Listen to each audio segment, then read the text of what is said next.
Shush, ya.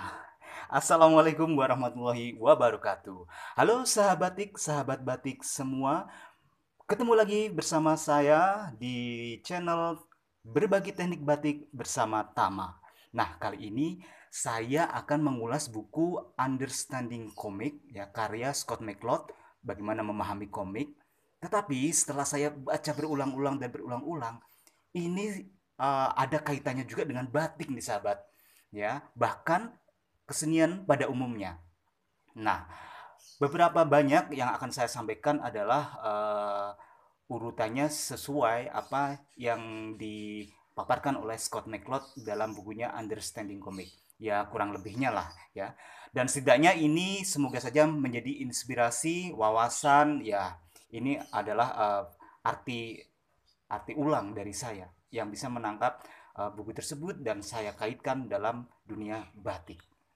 Seperti apa? Jangan kemana-mana. Tidak ada iklannya. Belum. Sap. Ini bukan musik. Ini bukan makanan. Ini bukan burung. Ini bukan daun. Ini bukan mobil. Ini bukan mata. Ini bukan planet.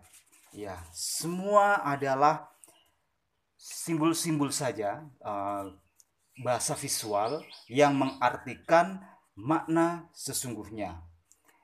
Ya, nanti akan kita ulas, kalau kita jabarkan akan bermacam-macam. Tentunya dalam dunia motif batik. Nah, bahasa-bahasa seperti tulisan, angka-angka ini memuat makna-makna yang saya kira semuanya punya sejarah ya. Kenapa berbentuk seperti ini, kenapa berbentuk seperti ini, dan sebagainya. Dan ini merupakan ringkasan dari makna-makna yang terkandung dalam kehidupan ini. Ya, ketika gambar disimbolkan menjadi semua dan dalam satu simbol, ya, menjadi terangkum di sini.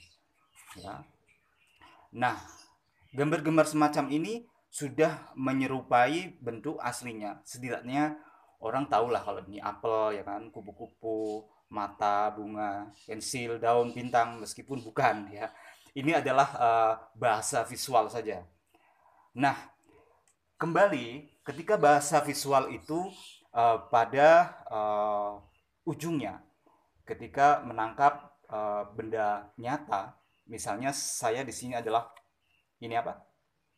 Ya, bukan, ini adalah bukan mawar. Ini adalah foto ya, fotonya saja.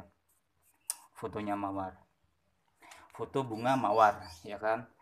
Terus setelah disederhanakan digambar menjadi seperti ini, ya sudah masih mirip lah dengan aslinya ya. Foto aslinya. Ya, mawar. Ya, ini. Oke. Terus disederhanakan lagi menjadi seperti ini bahasanya. Masih tetap mawar. Ini mawar juga ya. Ini lebih sederhana ya. Lebih seperti kartun ini kalau dalam komik ya. Ini masih juga sama ya. Disederhanakan lagi. Nah, seperti ini. Disederhanakan lagi. Nah, jadinya seperti ini. Dari mawar asli ya ke lebih umum-umum ya, lebih subjektif lagi. Bahkan orang bebas ini mengartikan mau mawar, mau bunga sepatu ya. Yang jelas ini adalah bunga, ya enggak? Nah, dalam buku tersebut diuraikan bahwa menangkap benda nyata ke dalam dua dimensi lalu diartikan lagi menjadi macam-macam arti. Tapi tidak cukup segitu juga. Bahasa yang abstrak lagi yaitu tulisan ya. Tulisan itu merupakan huruf-huruf yang disusun sehingga bisa dibaca dan ada artinya. Jebret. Nah, ini bunga. Ini menjadi bahasa yang lebih abstrak lagi. Bunga ya, kan? Ya, orang nggak ini ya. Kalau misalnya ini abstraksinya begini. Nah, ini ya. Nah, ini kalau disusun begini aneh kan? Misalnya tulisan ada tangkainya bunga ini. Ini sudah menjadi abstrak lagi, ya. Nah, tulisan ini orang harus mempunyai pengetahuan informal untuk bisa memahami huruf-huruf yang disambung dan dibaca bunga, dan orang tahu bunga yang dimaksud ini. Ya, ya. Setidaknya dia tidak membayangkan kapal terbang ataupun donat ya. Nah, ini diabstraksikan lagi. Ini grafiknya ke atas, sahabat. Nah, ini kalau tulisan ke kanan ini akan menjadi bahasa ya. Bunga itu tadi terdiri dari mahkota, kelopak, tangkai ya, menjadi bahasa. Terus kalau diartikan lagi ini bisa menjadi sastra. Keindahan pun tersaji wangi di setiap waktu. Ya, maksudnya bunga, sahabat. Nah, seperti itu. Nah, terus semakin ke atas, ini gambar akan semakin abstrak. Nanti kita akan lihat bersama-sama. Sehingga mengetahui ini, teman-teman bisa tahu di mana sih saya bisa memainkan motif batik saya ya. Atau bagi pecinta, dia bisa menilai, oh ini si A, si B mainnya di abstrak nih, mainnya di realis nih, atau di simbol-simbol. Ya, kita lanjut. Dari tulisan ini, kalau sudah diabstraksi, maknanya masih tetap sama, bunga ya. Ini terdiri dari huruf-huruf juga, bunga ya di sini. Semakin ke atas semakin abstrak. Nah, ini idenya dari kata bunga yang membentuk objek bunga. Terus ini ya, ini ya, sehingga di sini akan muncul mungkin simbol ya. Orang-orang menciptakan simbol dari pengartian uh, masukan-masukan yang ada dalam realitanya. Nah, oke nggak? Mungkin simbol komunitas atau perusahaan dan lain-lain. Baik, kita lanjut. Nah, ini semakin ke atas grafiknya, ini akan semakin abstrak ya.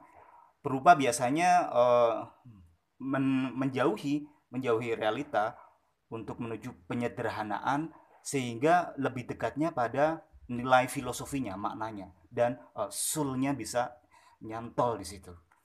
Nah, ini apa? Bukan, ini bukan mawar ya, tapi ini mengekspresikan mawar. Ini juga, ya, ini semakin ke atas semakin abstrak. Nah, ini mawar juga katanya ya. Tapi ya sah-sah saja ya. Perupa bisa mengartikan gambarnya masing-masing. Nah, ini semakin abstrak. Tetapi semuanya bermaksud mau ngomongin tentang mawar ya. Tetapi mawar yang semacam apa yang akan nyantol ke soulnya maksud dari perupa ya. Banyak sekali. Nah, di mana batik yang sahabat ketahui atau bermain di mana? Nah, ini banyak sekali ternyata ya. Ya, ini banyak sekali. Macam-macam mawar, orang ngomongin mawar, mawar yang rapuh, mawar yang indah, mawar yang wah, macam-macam. Ya. Oke, ini banyak sekali, masih banyak. Nah, masih banyak, cepat saja. Iya, banyak sekali ya. Ini bicara soal mawar ya. Nah, bicara soal mawar. Nah, lalu apa yang terjadi? Ketika perupa atau kita berkarya mementingkan apa? Mementingkan kerumitan, keindahan ya, atau semakin kesini semakin mementingkan makna. Nah, di sini semakin ke atas semakin mementingkan esensinya, yang adalah sebetulnya ya titik ya, yang terdiri dari titik sehingga garis. Nah, garis ada maknanya di situ, terangkumlah apa yang ingin disampaikan seorang perupa atau seniman. Semakin ke sana semakin menjadi bahasa, semakin abstrak lagi. Semakin ke atas menjadi lagu, menjadi puisi, menjadi hanya bunyi saja. Ini aja sudah mawar katanya ya. Tapi itu sah-sah saja kalau memang esensinya, ruhnya, pendengar pun bisa merasakan mawar gitu. Semakin ke sini semakin kenyata, semakin ke tiga dimensi, ya, semakin menjadi bentuk patung atau diaksikan menjadi seni peran, seni pertunjukan. Ya, di situ juga ada yang realis, ada yang simbolis juga. Ya, kadang nonton teater semakin semakin abstrak ya, semakin kontemporer semakin nggak paham juga gitu kan, atau semakin realis paham ya, semakin kesini lugas ya, seperti itu. Jadi sahabat TIK, yang bisa saya sampaikan di sini, sebelum nanti di video berikutnya kita akan membahas gambar, gaya, dan filosofi. Dengan mengetahui seperti ini kita